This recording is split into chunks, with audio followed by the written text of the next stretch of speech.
మత్తు ఔషధాలకు కొంతమంది యువకులు బానిసలుగా మారుతున్నారు. డబ్బు కోసం ఔషధ దుకాణాల యజమానులు విచ్చలవిడిగా సైకోట్రోపిక్ డ్రగ్స్ ను అక్రమంగా విక్రయిస్తున్నారు. తాజాగా ఈగల్ విభాగం మెడికల్ షాపుల్లో చేసిన దాడుల్లో విస్తుగొల్పే నిజాలు బయటపడ్డాయి.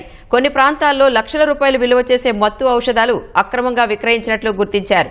ఈ తరహా ఔషధాలతో శరీరంలో అవయవాలు, నాడీ వ్యవస్థ దెబ్బతిని మానసిక రుగ్మతలు వస్తాయని సైకియాట్రిస్టులు చెబుతున్నారు.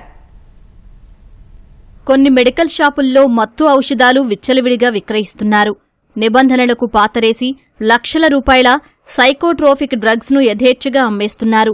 రాష్ట్ర వ్యాప్తంగా ఈగల్ విజిలెన్స్, డ్రగ్ కంట్రోల్ అధికారులు సంయుక్తంగా చేసిన దాడుల్లో ఈ దందా బాగోతం బయటపడింది.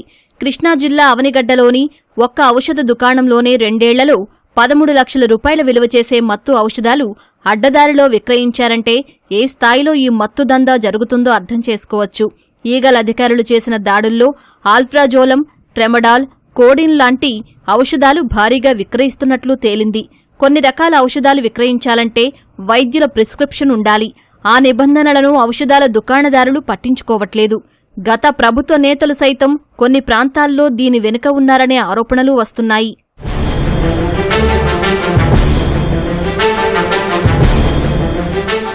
గంజాయితో పాటు ఔషధాల్లో లభించే సైకోట్రోపిక్ డ్రగ్స్ ను చాలా మంది వినియోగిస్తున్నారని మానసిక వైద్యులు చెబుతున్నారు.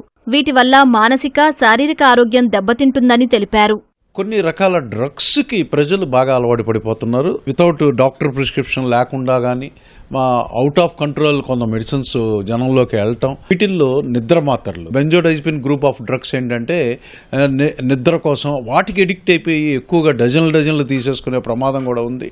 అలాగే కౌంటర్ సెల్లింగ్ డ్రగ్స్ అంటే కొన్ని దగ్గు మందులు, కొన్ని నొప్పులకు వాడే క్యాప్సూల్స్, టాబ్లెట్స్, ఇవన్నీ కూడా చాలా ప్రమాదకరమైన అంటే నార్కోటిక్ ఎనలాగ్స్ అంటే కొడిన్ లాంటి పదార్థం ఉన్న సబ్స్టెన్సెస్ కూడా చాలా లూజ్గా విక్రయం చేయటం, వాటికి తెలియకుండానే ఎడిక్ట్ అయిపోవటం.